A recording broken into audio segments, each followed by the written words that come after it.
Let go. I got hella swoops, I just do the shit. Hey, I got hella gas, you think I grew the shit? Cause niggas tweet by hoes, they on some goofy shit. Plug tryna throw them bows, I call them ludicrous.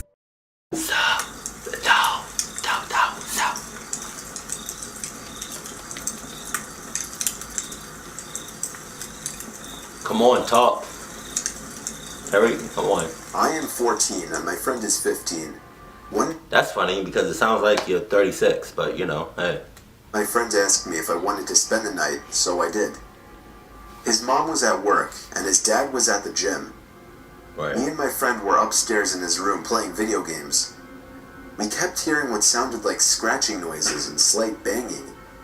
We thought nothing of it because he has a dog, so we kept playing our video game. Minutes later we heard the noises again, but they were louder. Damn. So we went to go see if it was the dog. It couldn't be the dog because it was lying outside his parents' room. Right. Fearing someone was trying to break in, we grabbed our knives and flashlights. Hey. We searched all the rooms upstairs, then went downstairs, searching it with only our flashlights. Right. We decided it would be best to search his backyard. Right. Although we don't know how someone would get in his backyard because it's fenced in and there's a deep drop-off on the other side of the fence at the back. The search came up empty. I convinced my friend we should search the front of his house and make our way around his fence. We went around front and he went left and I went right. On the right his fence connects to his neighbor's, so I went over to him to find him frozen with his light shined in the direction of the woods near the drop-off. I was weirded out and shined my light in the direction of his to find a guy dressed from head to toe in all black, frozen and staring at us. Fuck all that. At this moment, I yelled run and we bolted inside the house and called 911. We waited and minutes later 2 officers arrived to find nothing and they told us to call them again if anything happens. Me and my friend were instructed by his parents to stay inside and downstairs in case anything happens, so we did. About an hour later, me and him were sitting downstairs on the couch, and he out of nowhere asked, "Did you see that?" "See what?" He then said, "The light. Someone shined a light through the window over the fence." About a second after he said that, I saw a beam of light shine through the window. So we called 911 once again, and the officers showed up minutes later and yet again found nothing. Me and my friend at this point were paranoid and waited until his dad showed up and we took him outside to the backyard where we all heard footsteps. His dad convinced us that it was just a hunter, so we went to bed with no more problems. The fuck? Unfortunately, it doesn't end there. I'm not going to bed My like friend asked me about 2 weeks later if I wanted to spend the night again, and Fuck. I did. You bullshit. No, you didn't. No, you didn't. I'm not doing that shit. If I'm going to spend a night over your house, right, and there's a creepy ass guy in your backyard, and you ask me 2 weeks later if you want to come over again, no, fuck no. You want to come over here? You're gonna be glad to come over here, right? I'm not coming back over there. Man. That night, his parents were both still at work. We were joking around about what had happened with what we thought was the hunter as his dog was outside doing its business. While we were talking, I peeked out the back door to check on his dog to find what looked to be someone peeking over the fence. No shit. So we immediately called his dog in and locked the door. We left it alone, and minutes later, as we were in his room, we heard noises. So I looked out his window to once again see what looked like a guy peeking over the fence. So we grabbed knives and flashlights once again and went in the backyard and shined the flashlight in the direction we thought we saw the person. Fucking creep. The light illuminated the outline of a head at the area of the fence we thought we saw the guy. We ran inside and called 911 and they responded. Minutes later they showed up and again found nothing and sat at the area outside the fence near the woods for 5 minutes in case something happened. That's not long enough. Nothing happened, so they left and they told us to call back if anything happened. Oh, they're gonna call. We didn't tell his parents this time because we thought they wouldn't believe us. Me and my friend returned upstairs to his room, and about 2 hours later, we heard the loudest banging ever. It started from the downstairs on the left side and went to the front door. We freaked out, we grabbed the dog and barricaded ourselves in his parents' room and got his dad's gun out in case we needed it. Alright. We then called 911, and again the police showed up and found no one and no sign of anyone and left. He playing games.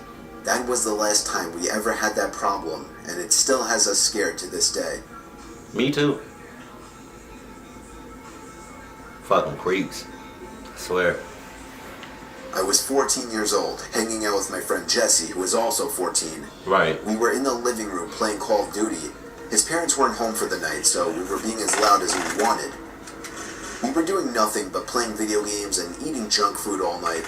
And eventually, since his parents weren't home, he convinced me to just stay over for the night. Hey. So after Jesse went upstairs to go to the bathroom, I went downstairs to call my mom in private and tell her I would be staying over.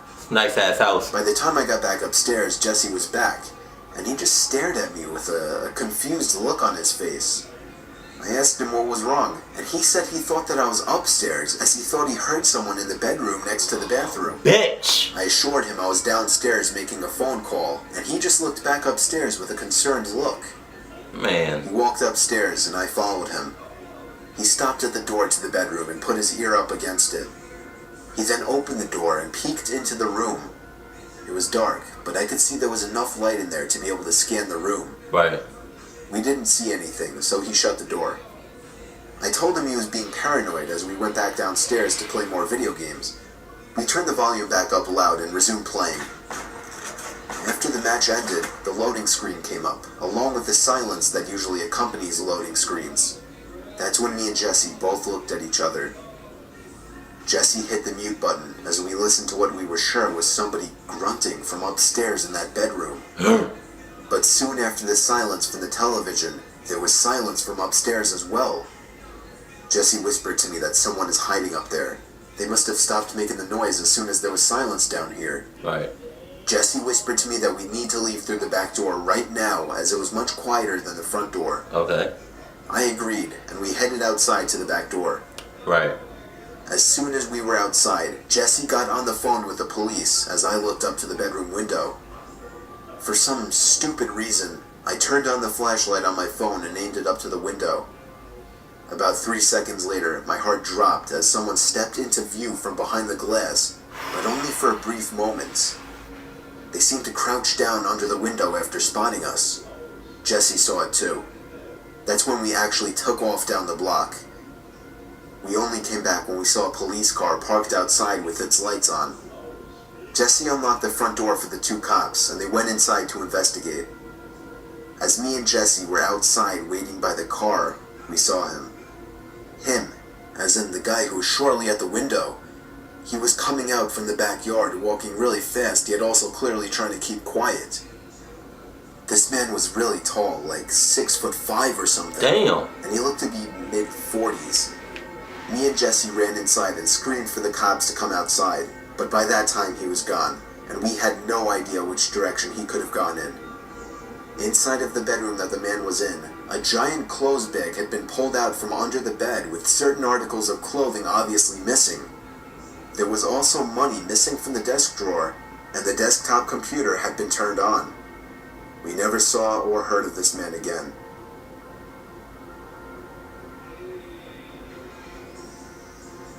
Man. This took place in the summer of 2008 when I was 12 years old. I was sleeping over at my friend Calvin's house. I can't remember every little detail about what was going on, but I remember Calvin's family came home unexpectedly early, and things were getting a bit hectic in the house. So we came up with this cute little idea of pitching a tent up in the backyard and sleeping out there for fun. We figured why not, since it was warm out anyway. We pitched the tent in like 15 minutes with Calvin's backyard nightlight giving us enough light in the dark. Right. Now, on one side of Calvin's backyard beyond the fence was about 100 yards of nothing but trees. Wow. We lived in the country in New Jersey. Wow, really? Anyway, after goofing around for a while, Calvin turned off the nightlight and we finally went to sleep. What the? Now, I don't know about everyone else, but I cannot for the life of me fall asleep in sleeping bags, or let alone anything but my bed. Right. I was twisting and turning for like 3 hours trying to fall asleep in that thing. Sometime during the night, I started to hear a little rattly, creaky type sound coming from around the fence. Time to get out. Me chills Move. at first, naturally. I wanted to wake Calvin up, but I didn't. It sounded like the wooden fence was being pushed, or it was just moving. It was a bit windy out after all, but still, nevertheless, being the only one awake outside in a pretty rural area, and hearing a weird sound would make anyone uneasy. I tried to ignore it for the longest time, rolling around for like 3 hours hearing nothing but the sound of the wind, to then hearing a constant strange sound was just too weird, and I was getting downright freaked out. Right. I felt the urge to pee coming on, and I didn't really want to go out there without knowing Calvin was awake. Right. So I woke him up and told him to listen to that noise. Of course, he thought it was just the wind, but as long as he was awake, I did feel better about leaving the tent. I unzipped the tent and naturally looked in the direction of the noise. I couldn't really see anything, it was too dark, so I walked over and flicked on the nightlight switch. When I looked at the fence, I saw there was a person leaning on the fence with his head down, seemingly pushing the fence. I immediately turned the light off and practically dove into the tent.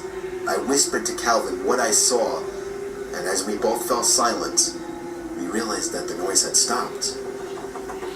I told Calvin to call his house phone as quietly as possible, but he said we should run straight for the back door. I agreed.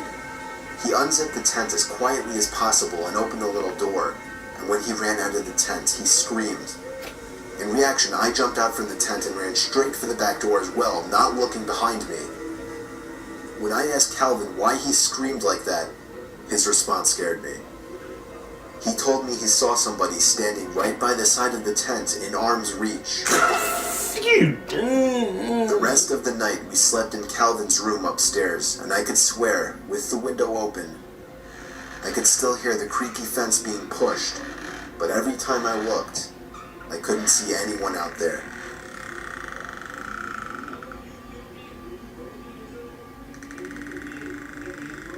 Bruh, yo, I had my fair share of sleepovers, you know, as a child. I don't really have them now.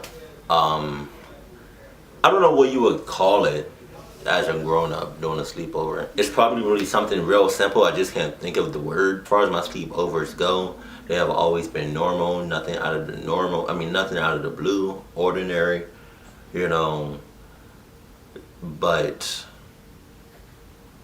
what the fuck, man? Man,